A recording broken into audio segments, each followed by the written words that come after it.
এদিকে ভাস্কর্য পুনঃস্থাপন সহ মামলা প্রত্যাহারের দাবিতে বিক্ষোভ সমাবেশ করেছে ছাত্র জনতা এবং সম্মিলিত সাংস্কৃতিক জোট। গ্রেপ্তারদের মুক্তি দাবিতে কাল দেশের সব কলেজ বিশ্ববিদ্যালয়ে হবে প্রতিবাদ মিছিল। এদিকে ছাত্র ইউনিয়ন নেতা লিটন নন্দী সহ গ্রেপ্তার 4 জনকে কারাগারে পাঠিয়েছে আদালত। তাদের জামিন আবেদনের শুনানি রোববার।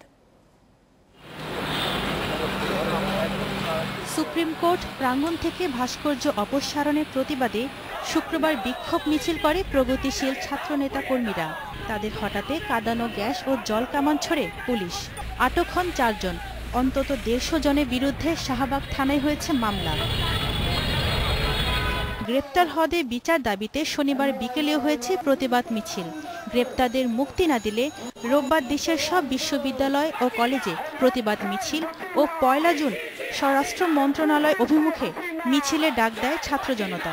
মিথ্যা মামলা যদি প্রত্যাহার করা না হয় তাহলে আগামীকাল সারা বাংলাদেশের সব বিশ্ববিদ্যালয়ে প্রতিবাদী সমাবেশ হবে।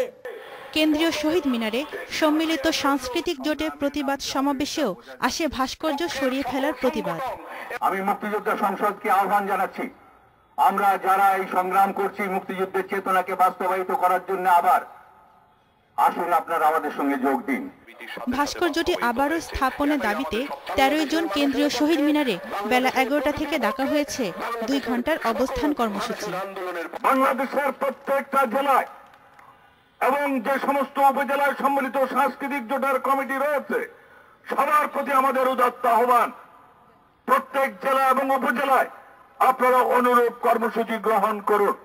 এদিকে গ্রেপ্তার ছাত্র ইউনিয়ন নেতা লিটন নন্দী, মোর্শেদ হালিম, কর্মী জয় ও উদীচীর কেন্দ্রীয় কমিটির সদস্য আরিফ নূরকে গ্রেপ্তার দেখিয়ে হাজির করা হলে কারাগারে পাঠায় আদালত। তাদের জামিন আবেদনের শুনানি রোববার।